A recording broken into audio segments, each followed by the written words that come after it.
Suppose this is phi 1x, upper curve is phi 1x and lower curve is phi 2x. ठीक है. So what is the area of this one?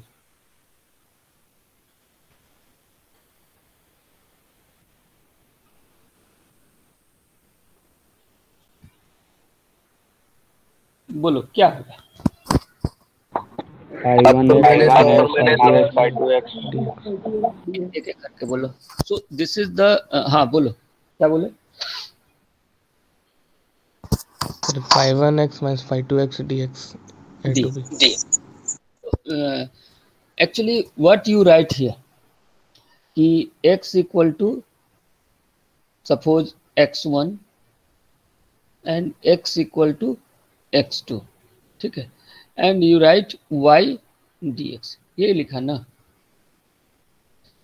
So what is this one?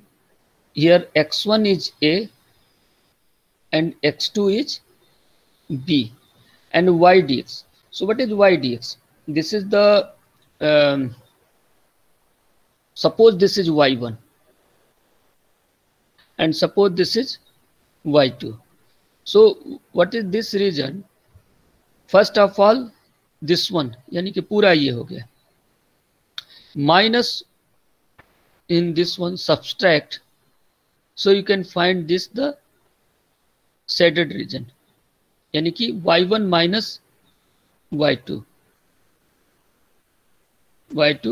dx. So you have written x equal to a to x equal to b and this is phi 1x minus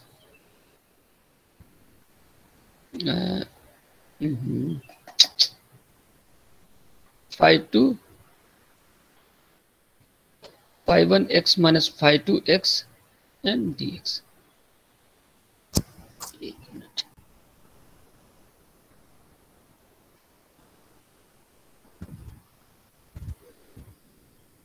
Phi 2x dx. So this gives the area. So you know that by the single integration you can find this one. So by double integration what we do here, या फिर से वो कर देता हूं.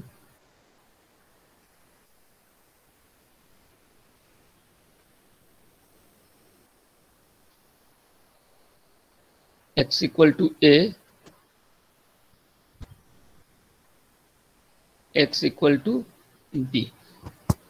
So this is the phi 1 x and this is phi 2x.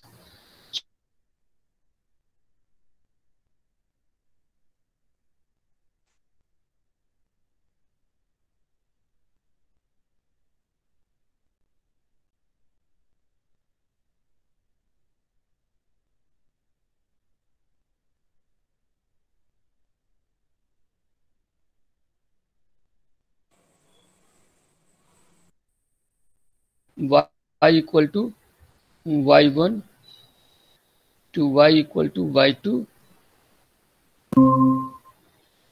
Hello. Yes sir. ठीक है ठीक है, मुझे लगा कनेक्शन से. ठीक.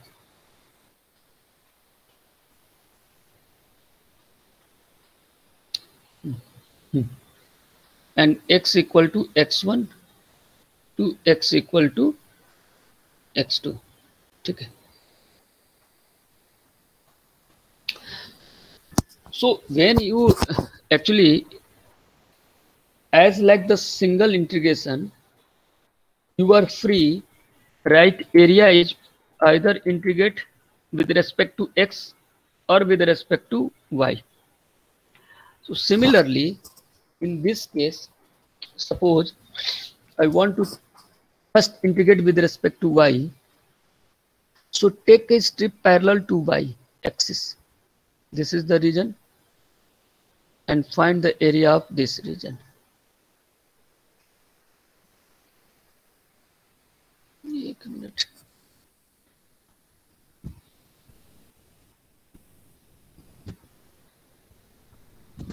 So take a strip parallel to y axis.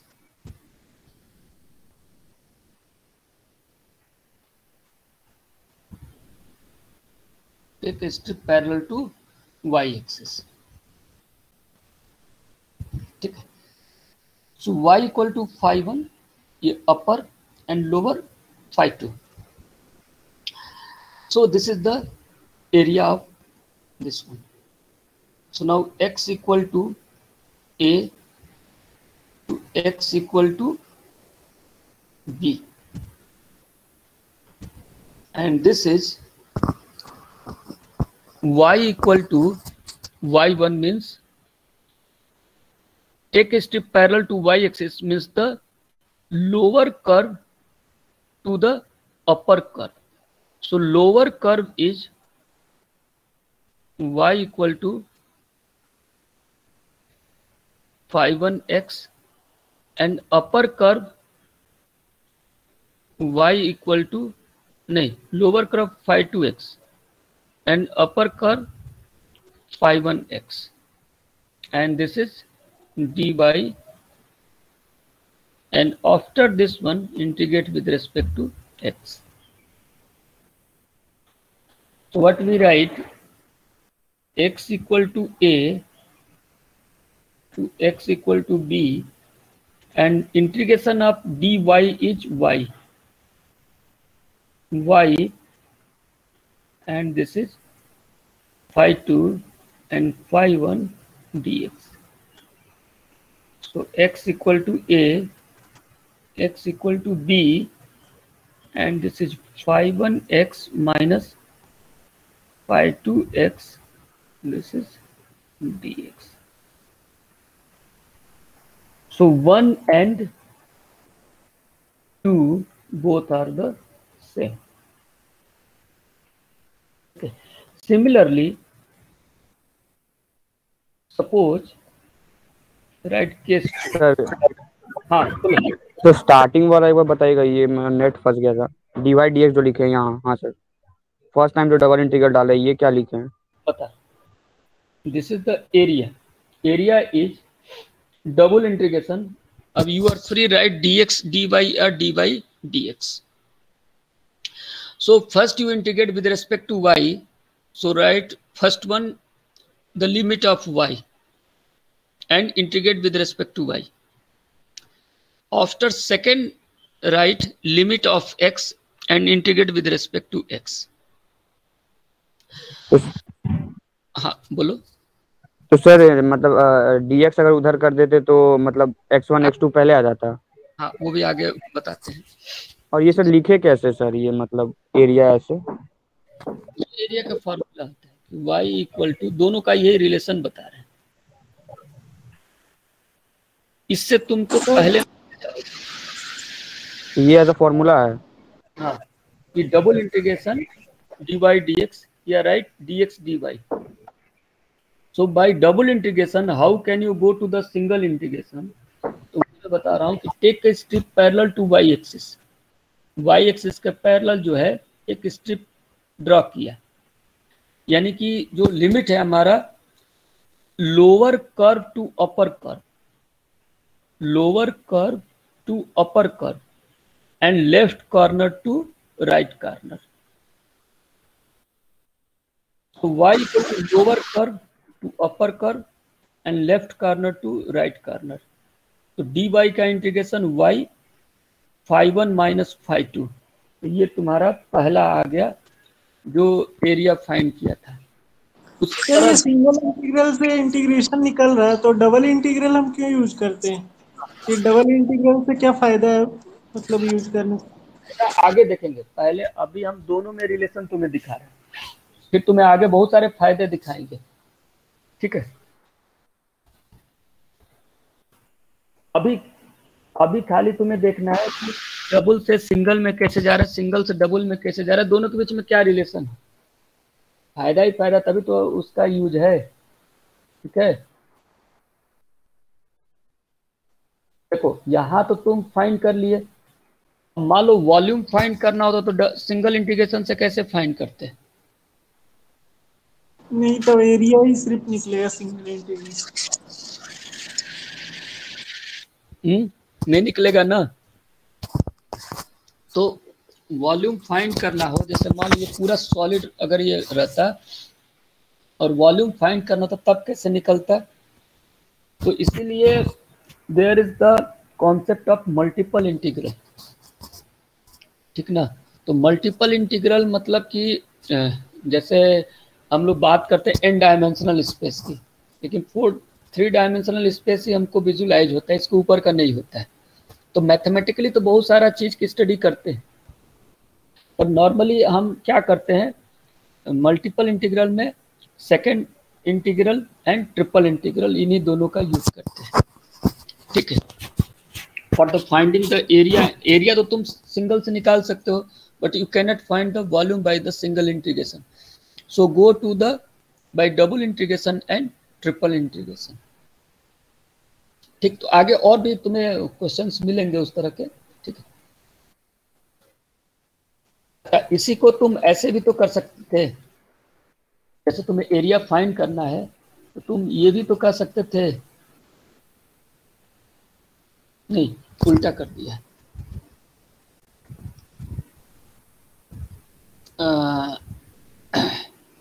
ये जैसे मान लो तुम इसको ऐसे भी तो कर सकते हो,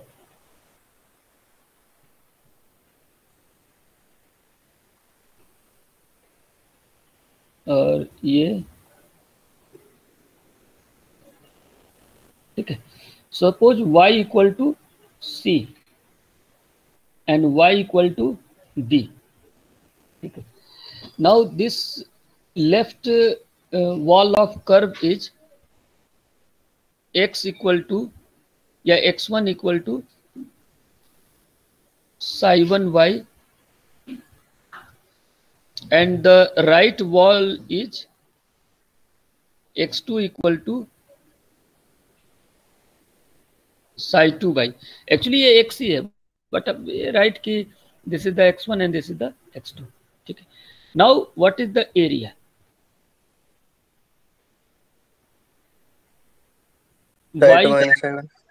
y equal to c to y equal to d, ठीक है। एंड अरे यार पागल हो गया क्या?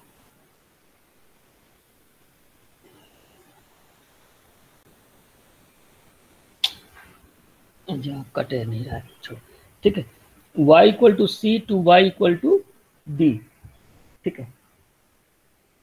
नाउ राइट एरिया, तो हम क्या करेंगे, ये पूरा राइट का कर्व इधर, now from this one subtract this one, so we can find the this, यानी क्या लिखेंगे psi2y minus psi1y into dy, ठीक है। So this is the area, correct. Hello hello, Yes, sir. Yes, sir. Yes, sir. so now correlate with the double integration. So in the double integration, ठीक है, देखो now I want to integrate first with respect to x, so for x take a strip parallel to x axis,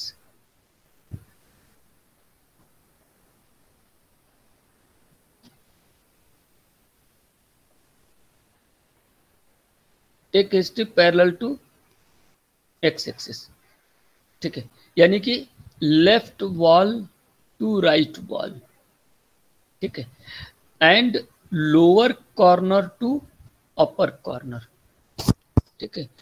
so now area is double integration x equal to x1 to x equal to x2, y equal to y1 to y equal to y2. So this is dx and dy.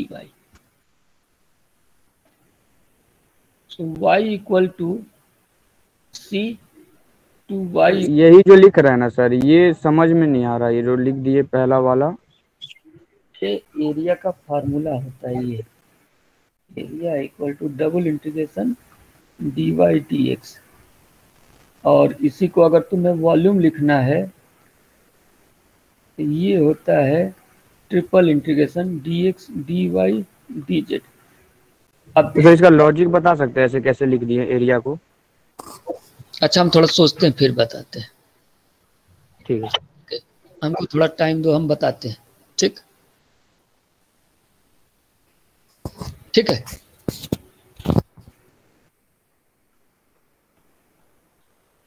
तो y, यहां देखो,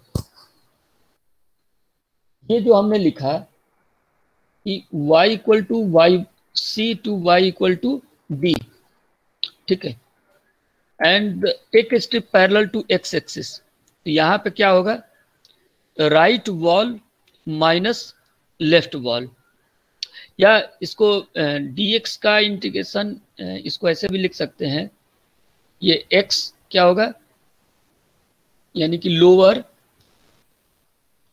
psi1y, ये psi2y, and this is dx and ये dy।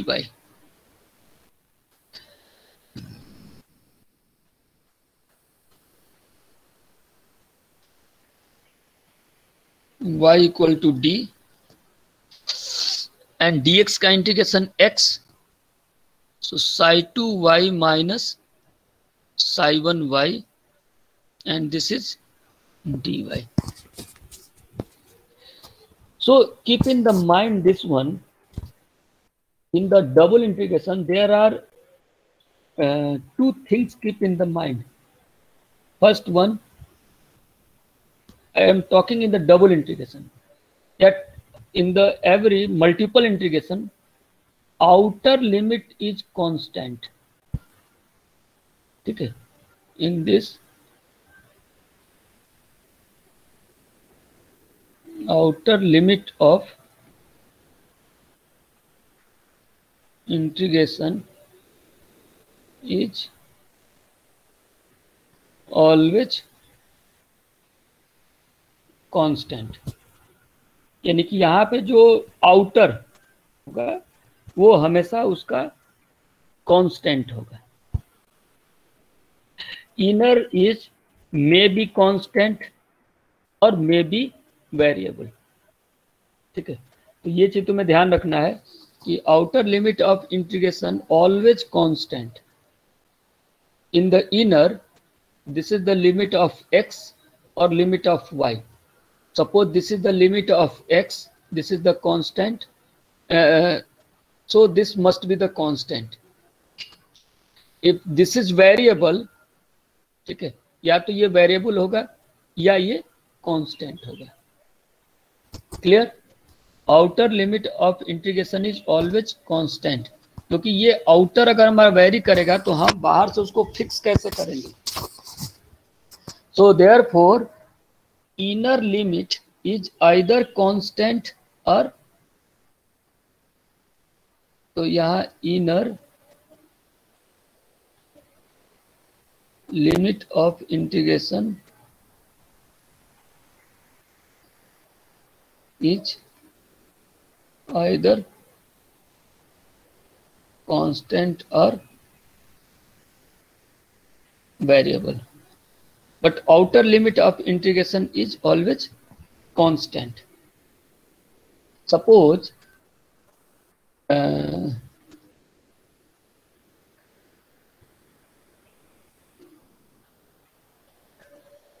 suppose this is the rectangle, ठीक है, ये तुमने क्या किया, x equal to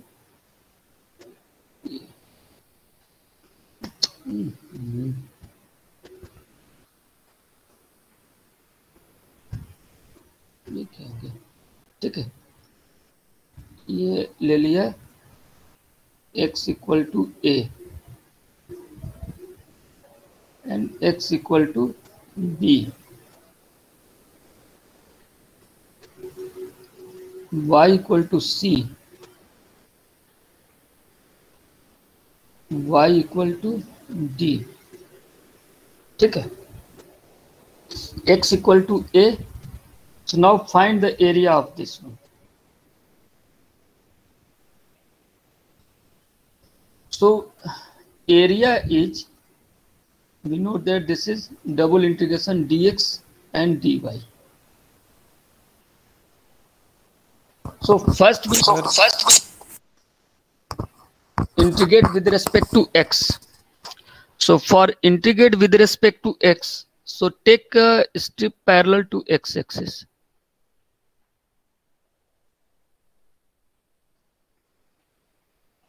Parallel to x-axis means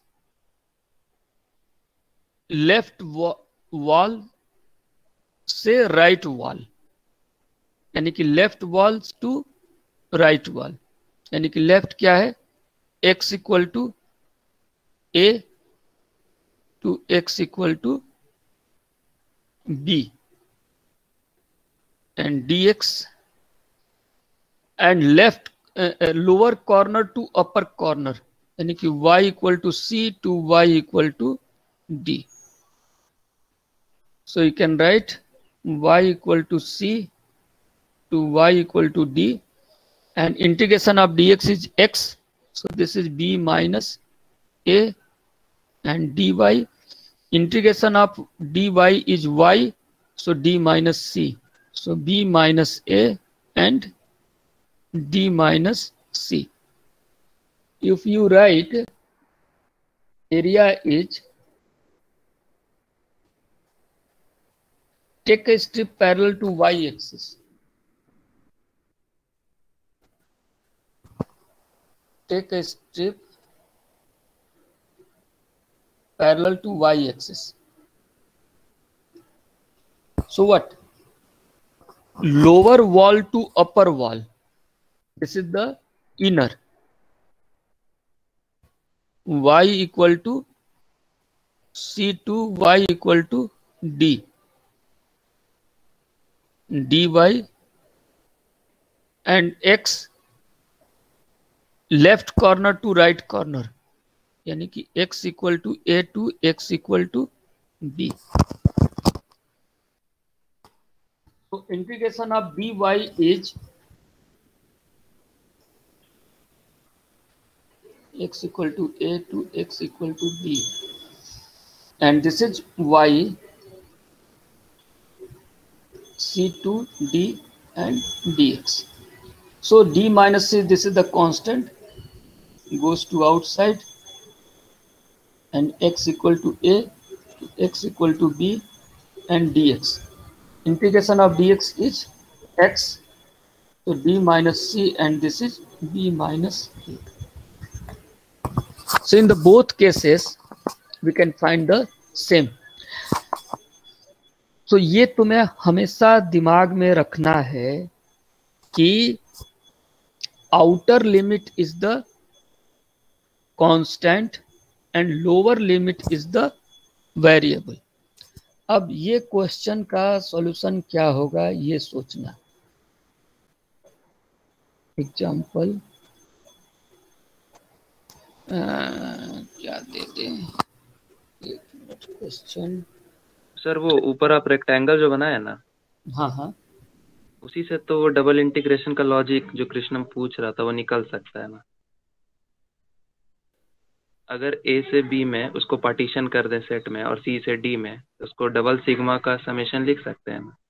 हाँ हाँ एरिया हाँ को टोटल, तो वहीं से फिर उसका लिमिट ले लेंगे तो वो इंटीग्रेटर में चेंज हो जाएगा. हाँ. तो उसके लिए फिर मुझे समेशन में जाना पड़ेगा ना.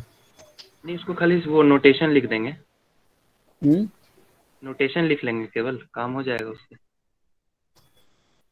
अच्छा सर, सर अगर आउटर बाउंड्री में मान लीजिए वेरिएबल है तो हम सर इंटरचेंज कर सकते हैं अंदर वाले इंटीग्रल के साथ. वही मैं सोच रहा. तो फिर तो कोई दिक्कत नहीं ना है सर. वैसे तो अगर चेंज हो जाता है तो पहले आप इवेलुएट कर लीजिए, फिर आउटर इंटीग्रल में डाल दीजिए दूसरा वाला इंटीग्रल, तो इसलिए आ जाएगा. क्वेश्चन कहाँ गया, बुक ही नहीं है मेरे पास अभी। अच्छा कोई ऐसे ट्राई करते हैं, जैसे मान लो कि इंटीग्रेशन ये है, एक मिनट को, कुछ तो क्वेश्चन लॉजिकल क्वेश्चन भी तो होना चाहिए, बस एक सेकंड।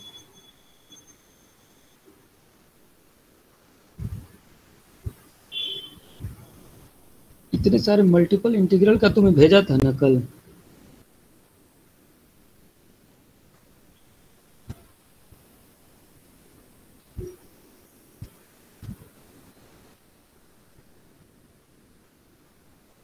सर क्लास से कल डिस्कस करिए सर। ठीक, अच्छा ठीक ठीक ठीक।